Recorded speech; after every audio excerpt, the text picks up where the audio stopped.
Hello everyone, hello professor. So today we want to explain about the environmental sustainability posture, about the positive outcomes, and also why is it a need right now in the organizations, and also about the counter arguments explaining the challenges and difficulties of actually being a responsible environmental company.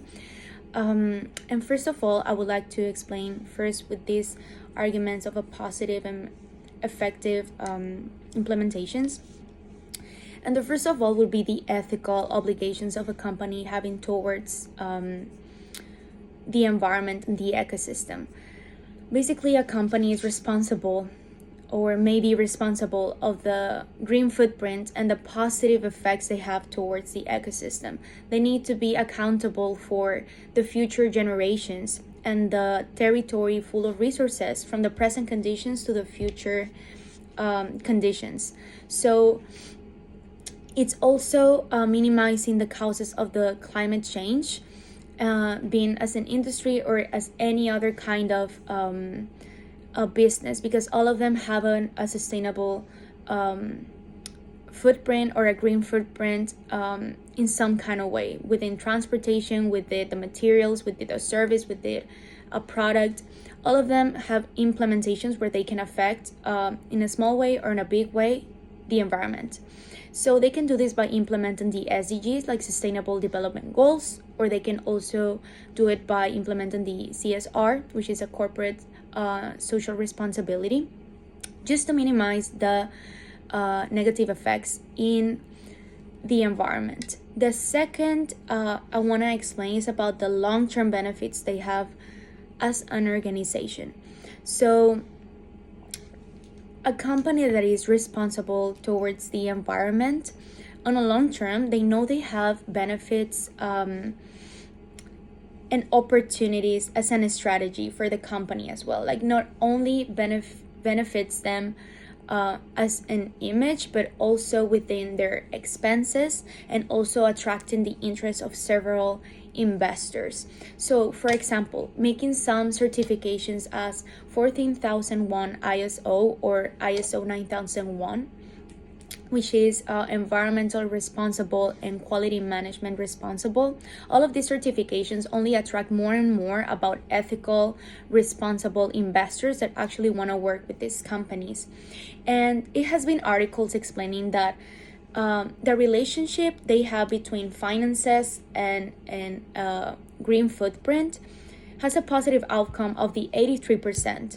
Other 10% is uncertain, and the other 7% is negative. So we can see that applying these standardizations of ISOs can actually be brought by these third parties as well, and also build the trust from customers, putting your position in a bigger place, having a competitive advantage towards the competitors. There's so many benefits out of these certifications, because it gives you credibility and you'll have engagement of all your stakeholders. And also I want to explain about the market demand. Most of us as a population, I don't want to generalize, but we are almost aware of what's been happening in the world and how the experience of climate changes and global warming has been affecting the population, and how it's gonna be in a future, in the upcoming years. So basically, the customer behavior, the buying behavior, and everything that has to do with sustainable practices is very important for the client, and they want to be inclined to a company that is actually ethically responsible. So for that, we need to brand this position of a company into being a responsible and sustainable organization. So basically, the perception the customers will have towards you will depend on this loyalty you have towards the values and how you expose that to the clients. So basically, the positive outcomes of this market demand and how positive will be for your sales on your company. You will have customer retention, you will have grown sales, you will differentiate your company from the rest. um, so yeah, basically this is what I have as my arguments for a positive outcome of implying these practices. So my classmate will explain the other counter arguments. Hello everyone, my name is Alejandra and I will be presenting the opposing arguments to the idea that companies should prioritize environmental responsibility based on ethical obligation, long-term benefits, and market demand. While these perspectives may seem compelling at the first glance, I will explain why they might not always hold up under closer scrutiny. First, let's talk about the concept of ethical obligations. While corporate social responsibility is often seen as a moral framework for companies to address environmental issues, it's important to recognize the limitations of this approach. The reality that is CSR is largely voluntary and without enforceable standards. Many companies use it as a marketing strategy rather than a true commitment to sustainability.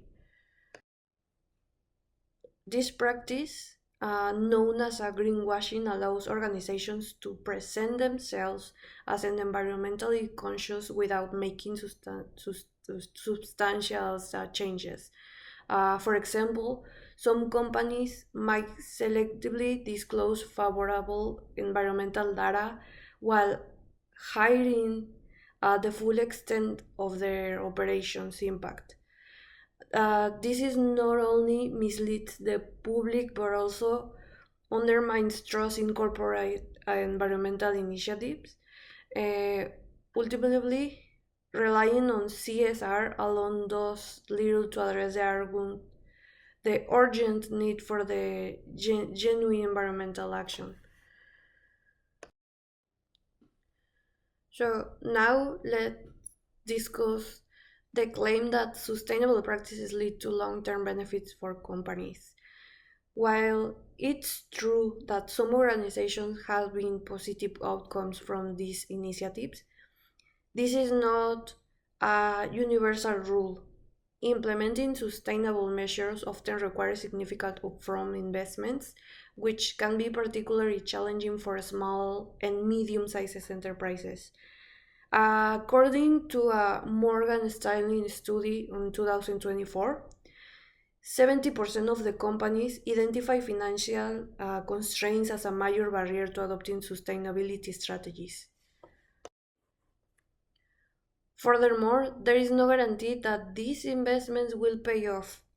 In industries where sustainability doesn't align directly with operational efficiencies or consumers' priorities, the expected cost saving or competitive advantage may never materialize. This creates a significant financial risk, making it difficult for business to justify such initiatives solely on the promise of long-term gains. And finally, let's address that the argument about market demand. While there is growing awareness of climate issues, consumer behavior often falls short of expectations. A research by the Carbon Trust in 2013 reveals that only a small percentage of consumers prioritize sustainable products when making purchasing decisions. Additionally, environmentally friendly products are often priced at a premium, which can deter price sensitive customers. This limits the potential market for such products and creates challenges for companies trying to meet both sustainability and goals and financial targets.